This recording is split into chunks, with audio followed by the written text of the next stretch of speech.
Terima kasih, Suster Yulia. Assalamualaikum warahmatullahi wabarakatuh. Waalaikumsalam warahmatullahi. Ya, selamat pagi kepada rekan-rekan sejawat sekalian, para perawat, dokter, teman-teman edukator yang lain yang pada pagi hari ini telah menyempatkan waktunya untuk mengikuti acara Diabetes Educator Workshop 2020. Saya pada pagi hari ini mendapatkan tugas dari panitia untuk berbagi mengenai update on diabetes management. Silakan. Ya, ini adalah outline saya. Saya akan membahas mengenai update dari epidemiologi, kemudian patofisiologi, diagnosis, update manajemen diabetes, dan mengenai diabetes dan COVID-19. Kita ketahui bahwa saat ini diabetes telah menjadi masalah kesehatan global. Kalau kita kenal corona, COVID-19 sebagai pandemi, sebenarnya diabetes ini sudah lebih dahulu merupakan masalah yang menjadi epidemik, istilahnya epidemik di dunia atau secara global. Ya, prevalensinya dapat dilihat di sini mencapai hampir 10%. Jadi kalau ada 10 orang populasi, maka satu di antaranya diperkirakan menderita diabetes. Memang kita lihat di sini angka kejadiannya lebih tinggi pada negara dengan ekonomi menengah ke bawah. Kemudian pada lansia ini prevalensinya lebih tinggi. Namun memang sayangnya hampir 50% pasien diabetes ini belum terdiagnosis. Sehingga hal ini menyebabkan angka mortalitas yang tinggi serta beban pelayanan biaya kesehatan yang juga cukup tinggi. Di kalimat terakhir dapat dilihat di slide ini bahwa masih banyak orang yang beresiko untuk mengalami diabetes, artinya orang-orang yang dalam kondisi prediabetes. Bagaimana dengan di Indonesia?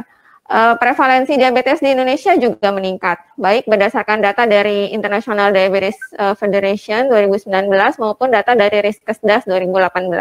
Kita lihat di sini, memang sejak tahun 2011, populasi penderita diabetes di Indonesia meningkat dari 7 juta menjadi 10 juta jiwa dan menempatkan Indonesia dalam peringkat ke-7 dengan angka diabetes tertinggi di dunia. Prevalensi ini diperkirakan akan terus meningkat pada tahun 2030 menjadi 13 juta dan memang pada hasil Riskesdas didapatkan sejak tahun 2007 angka prevalensi penyakit diabetes ini meningkat dan pada 2018 didapatkan angkanya mencapai 8,5%. Ya. Kalau kita lihat patofisiologi diabetes pun berkembang, pemahaman para ahli mengenai patofisiologi diabetes. Tahun 2009, De Fronzo memperkenalkan konsep ominous octet atau ada 8 jalur yang berperan dalam patofisiologi diabetes. Nah, 3-4 tahun terakhir ini berkembang konsep Egregious 11. Jadi dari 8 ini berkembang menjadi 11 jalur, ada tambahan 3 jalur. 8 ini apa saja? Jadi memang diabetes ini kalau kita lihat di sini bukan hanya karena adanya penurunan sekresi insulin dari sel beta pankreas, lalu adanya resistensi insulin yang melibatkan liver, dengan adanya peningkatan hepatic glucose production dan juga adanya resistensi insulin di otot yang menyebabkan penurunan ambilan glukosa di perifer, ini adalah 3 organ yang dulu kita kenal sebagai triumvirat, insulin, beta sel pankreas, kemudian liver dan juga otot. Pada konsep ominous octet ini ada 5 yang lain yang berperan ya, yaitu sel alfa pankreas ini menyebabkan produksi glukagon yang meningkat sehingga menyebabkan hiperglukagonemia.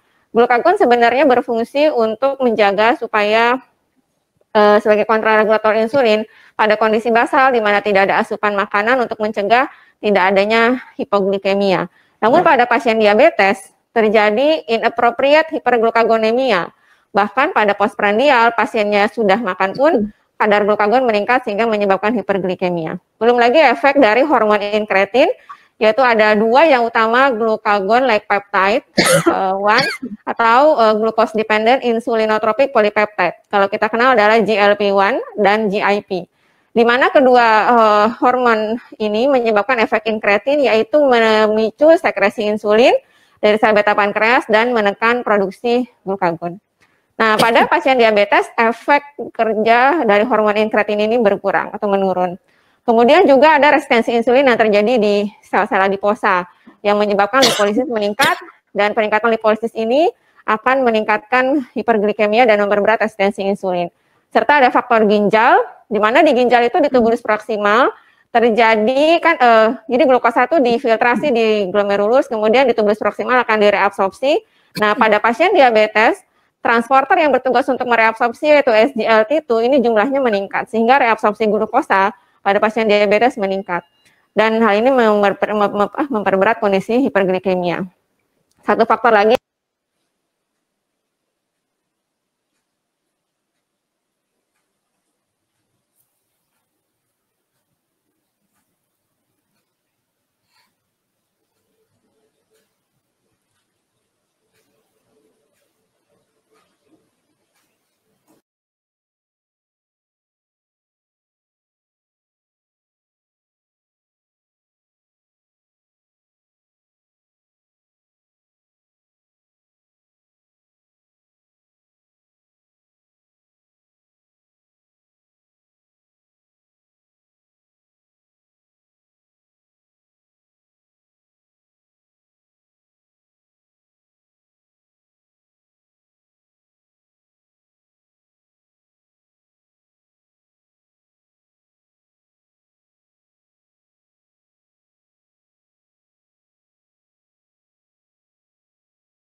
Baik, Dokter Wafa.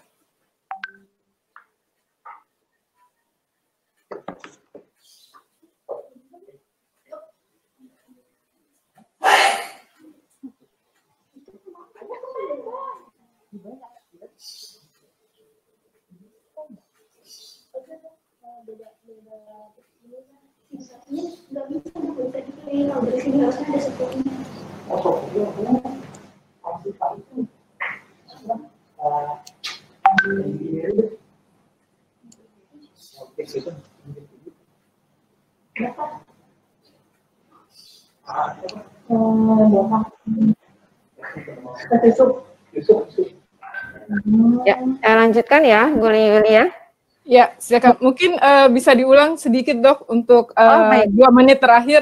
Ya, terima kasih, Dok. Boleh saya cross check, Bu, terakhir saya sampai slide mana, Bu, yang dapat terdengar?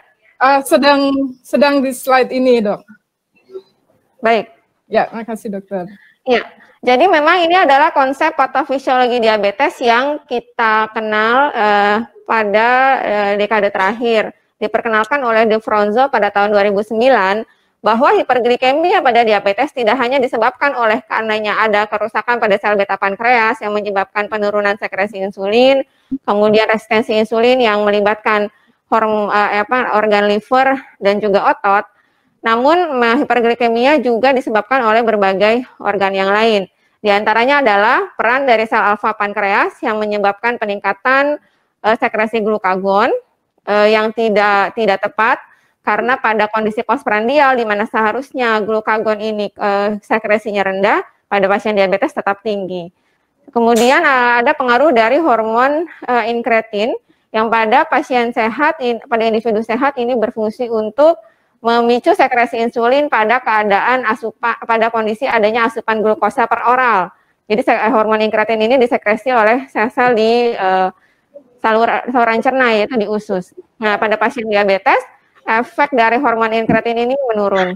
Jadi walaupun ada asupan glukosa per oral, namun sekresi insulin tidak cukup terstimulasi oleh karena efek dari hormon inkretinnya berkurang.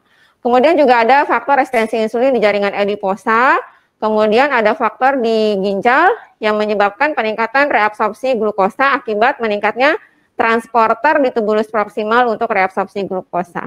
Dan di sini kita lihat ada faktor gangguan neurotransmitter di otak. Nah, jadi ke-8 faktor inilah yang berperan dalam kondisi hiperglikemia pada pasien diabetes. Ini dikenal sebagai O- oktet atau 8 yang berbahaya. Namun pada 4-5 tahun terakhir, konsep ini berkembang menjadi ada 11 faktor, dikenal dengan The Egregious 11. Tambahannya adalah dari O- oktet ini, ya, tambahannya adalah 3 faktor, yaitu faktor dari gangguan mikrobiota di usus, yang berperan dalam menurunkan efek dari hormon inkretin dan memperberat fungsi dari sekresi insulin di sel beta pankreas, kemudian adanya disregulasi imun dan kondisi inflamasi derajat rendah yang timbul secara kronik pada pasien diabetes, dan adanya penurunan kadar amilin yang ini meningkatkan kadar glukosa darah postprandial. Jadi kalau kita lihat di sini, banyak sekali faktor dalam tubuh kita yang berperan dalam kondisi hiperglikemia pada diabetes, dan peran sentralnya tetap dipertahankan, dipegang oleh adanya penurunan fungsi dari sel beta pankreas. Kita telah mengetahui bahwa pengelolaan diabetes terdiri dari 5 pilar utama. Yang pertama adalah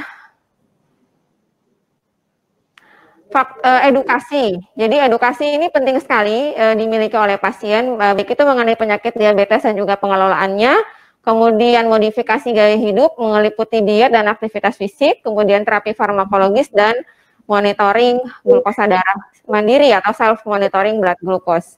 Di sini kita lihat, saya ambil dari AACE 2019, ada 11 prinsip pengelolaan algoritma pengelolaan diabetes mellitus tipe 2. Tentu berperan yang utama adalah adanya modifikasi gaya hidup, ya. Kalau pasiennya obes, overweight, weight control atau penurunan weight reduction ini memegang peranan penting. Kemudian kita hindari kondisi hipoglikemia, pencegahan weight gain, kemudian untuk target glisemik, ya, target kendali glisemik HbA1c, glukosa darah puasa, ya di sini fasting plasma glucose atau postprandial plasma glucose ini sifatnya individualized, jadi bergantung kondisi pasien tersebut. Kemudian kita pada pasien diabetes tujuannya tentu adalah mencapai optimal HbA1c di bawah, kalau di AAC ini memang disebutkan di bawah 6,5, namun Perke ini masih menganut di bawah 7, namun memang bila tidak resiko hipoglikemianya dapat dipastikan rendah.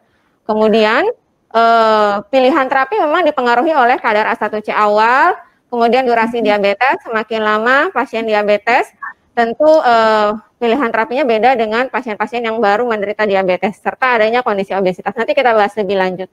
Kemudian ini seiring dengan berkembangnya studi mengenai cardiovascular outcome, atau kita sering dengar cardiovascular outcome trials, eranya saat ini adalah manajemen diabetes atau pemilihan terapi diabetes, kita mempertimbangkan komorbiditas yang dimiliki pasien, terutama bila pasien memiliki atherosclerotic cardiovascular disease, misalnya pasien stroke, pasien infak miokard akut, pasien dengan peripheral arterial disease, itu pilihan obatnya ada berbeda dibandingkan dengan pasien-pasien yang tanpa faktor-faktor tersebut. Kemudian pasien dengan gagal jantung, gagal ginjal, itu juga ada pertimbangan obat yang berbeda. Kemudian disebutkan juga bahwa komorbiditas perlu dikelola untuk adanya pengelolaan yang komprehensif, dan disarankan kita untuk mencapai target tujuan terapi sesegera mungkin.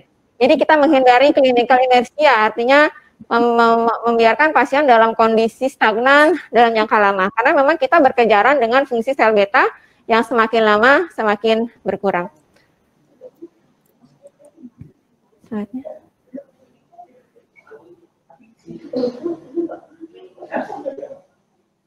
Ya.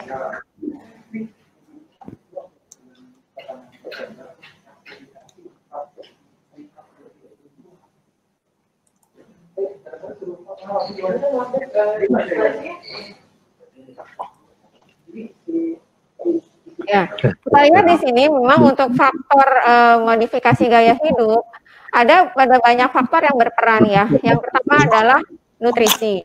Kemudian yang kedua adalah aktivitas fisik. Kita lihat untuk nutrisi, pasien disarankan untuk mempertahankan berat badannya optimal, kemudian ada restriksi kalori, ya, kemudian disarankan untuk konsumsi diet dengan asam fatty acidnya yang PUFA, polyunsaturated ataupun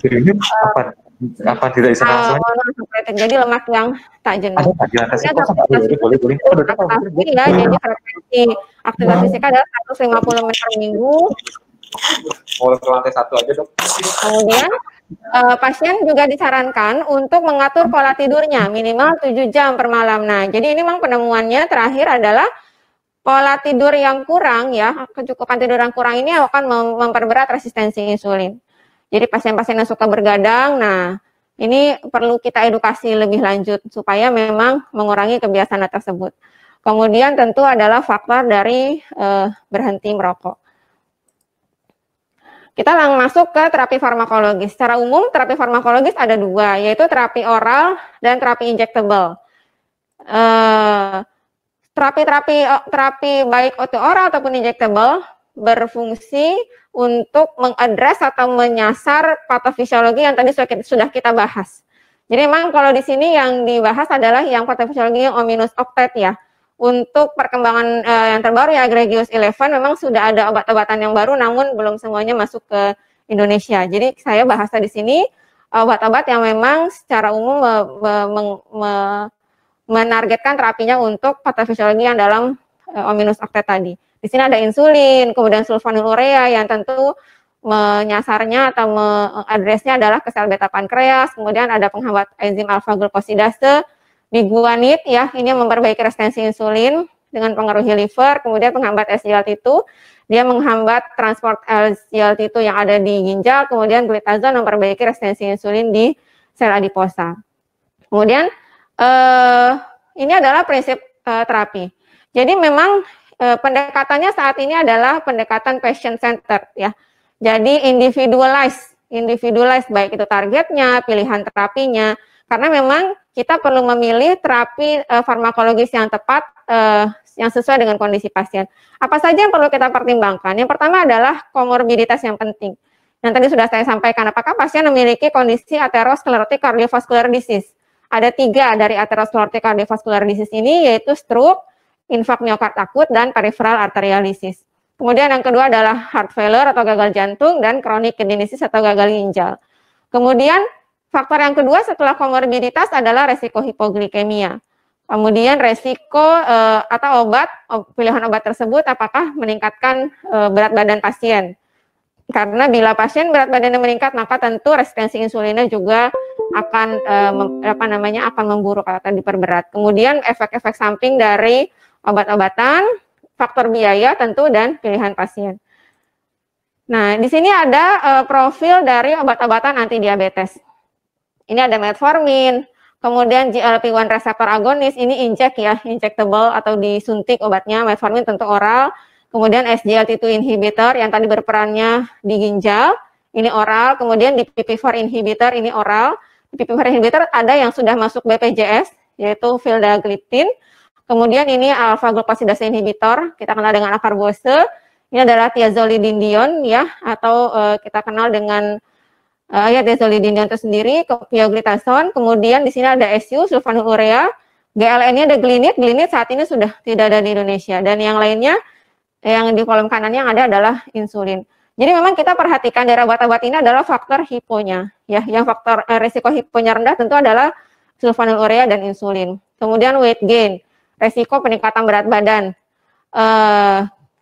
Thiazolidinedion, kemudian sulfonylurea dan juga insulin. Kemudian bagaimana pemberiannya pada adanya gangguan ginjal. Ya, kita lihat kalau misalnya di sini metformin itu masih dapat diberikan kalau pasien sudah dalam metformin masih dapat diberikan sampai IGFR kurang dari 30. Namun kita tidak boleh menginisiasi pada pasien dengan IGFR kurang dari 45. Kemudian bagaimana dengan efeknya pada gastrointestinal simptom? Yang jelas di sini adalah metformin, kemudian GLP-1 reseptor agonis, DPP-4 inhibitor, di DPP-4 inhibitor sebenarnya ada efek dari saluran cerna juga, kemudian alfa glukosidase inhibitor ya karbose itu suka menyebabkan kembung-kembung pada pasiennya. Kemudian faktor yang lain yang utama juga adalah komorbiditas tadi. Dokter Wafa. Ya. Dokter Wafa, maaf, Ya, sebetulnya waktunya sudah habis, tapi tadi karena ada gangguan teknis, mungkin 1 menit lagi ya dok. ya. Silakan dok, 1 menit lagi. Baik ya. Jadi ini faktor-faktor yang dapat kita pertimbangkan pada pemberian anti diabetes. Metformin tetap merupakan terapi inisial, ya. Dan untuk terapi kombinasi dipertimbangkan bila kita dalam pemberian metformin kadar A1C-nya masih lebih dari 1,5 di atas target glikemik. Kemudian ini adalah yang penting pada algoritma ini. Jadi di sini dapat dilihat setelah kita berikan metformin, kemudian kita evaluasi pasiennya. Bila memang belum mencapai target, kita akan menambahkan obat atau kombinasi dengan obat yang lain. Kita pertimbangkan faktor yang pertama adalah apakah adanya faktor aterosklerosis cardiovascular disease, apakah pasien ada gagal jantung atau CKD. Nah, bila memang ada, pilihan obatnya sebetulnya adalah SGLT2 inhibitor atau GLP-1. Kemudian yang lain adalah bila tidak ada kedua faktor ini, kita pertimbangkan resiko efek sampingnya, resiko hipoglikemi, resiko peningkatan berat badan, dan yang paling kanan ini adalah faktor biaya. Ya, ini sama dengan sebelumnya. Jadi memang yang kita perhatikan adalah kadar HbA1c bila belum tercapai, maka kita dapat meningkatkan dan menjadi pil terapi kombinasi. Kemudian untuk injectable ini ada dua, yaitu insulin dan GLP-1 reseptor agonis. Nanti akan dibahas lebih lanjut pada sesi Dr. Farid untuk injectable terapi. Namun sekiranya saya ingin menyampaikan bahwa ini ada beberapa indikasi terapi insulin. Jadi memang pasien dengan obat oral kombinasi dua jenis obat ini gagal mencapai kendali glikemik, ini adalah salah satu indikasi terapi insulin selain memang kondisi-kondisi yang lainnya seperti DM tipe 1, infeksi atau kondisi ketoasidosis. Ya, kemudian ini adalah target dalam pengelolaan diabetes, sepertinya kita sudah memahami ya. Kemudian yang terakhir adalah memang dalam mencegah komplikasi. Komplikasi ini penting sekali, jadi memang saya ingin menekankan mungkin pengobatan diabetes tidak hanya untuk memperbaiki atau mencapai target glikemi saja, namun yang penting adalah kita mencegah komplikasi kardiovaskular jangka panjang. Dan yang terutama adalah dalam manajemen resiko kardiovaskular, selain kendali diabetesnya adalah kontrol dari tekanan darah dan manajemen lipid atau lipid manajemen. Ya, ini mungkin slide saya yang terakhir sebelum kita masuk ke COVID.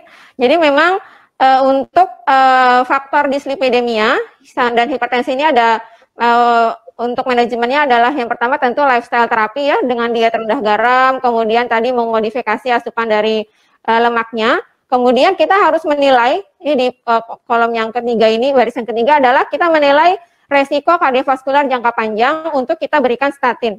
Intinya pada pasien-pasien dengan resiko kardiovaskular tinggi, misalnya pasien dengan riwayat keluarga, pasien usia di atas 40, kemudian pasien dengan adanya riwayat serangan jantung sebelumnya atau riwayat penyakit kardiovaskular sebelumnya, kita tuh perlu memberikan statin yang high intensity. Tapi pada pasien dengan resiko kardiovaskularnya kurang dari 10%, kita dapat berikan statin yang moderate intensity. Itu berbeda nanti dengan dalam dosis dan jenis statinnya. Kemudian terakhir adalah dari untuk hipertensi, targetnya memang adalah tekanan darah 130/80 dan obat antihipertensi yang terbukti dapat mencegah resiko kardiovaskular jangka panjang adalah golongan S inhibitor dan ARB. Ini mungkin dapat kita bahas nanti lebih lanjut. Kemudian untuk screening microvascular complication yang utama adalah screening diabetic nephropathy. Penting kita untuk mengukur urin, kemudian screening retinopati. Ya, jadi pasien tuh jangan lupa untuk dikonsul ke dokter mata untuk evaluasi mata dan screening neuropati diabetes dengan skin pinprick sensation misalnya. Atau kita evaluasi adanya simetrik polineuropati atau tidak. Dan perawatan kaki juga merupakan hal yang penting pada pasien. Terakhir untuk diabetes dan COVID, untuk rekomendasi diabetes, pasien diabetes dengan COVID-19, intinya obat itu harus diteruskan. Namun bila ada gejala infeksi yang ringan atau sedang dengan kadar glukosa darah yang stabil, obatnya diteruskan. Bila kondisinya berat, maka pasien disarankan untuk mencari perawatan kesehatan. Dan ada obat-obatan yang perlu di stop bila kondisi pasiennya berat. Di sini di antaranya adalah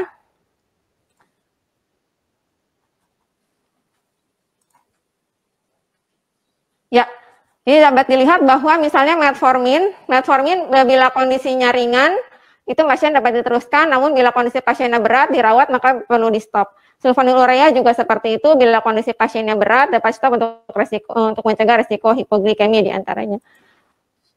Ya, terakhir adalah memang kolaborasi yang baik antara dokter, perawat, edukator, ahli gizi dalam mengontrol diabetes ini sangat-sangat penting, dan hal ini terkait dengan pesan dari World Diabetes Day yang jatuh pada hari 14 November kemarin, bahwa optimalisasi peran perawat diharapkan insya Allah dapat memberikan perbedaan dalam penata laksanaan diabetes ke arah yang lebih baik. Terima kasih, mohon maaf atas segala kekurangan. Assalamualaikum warahmatullahi wabarakatuh.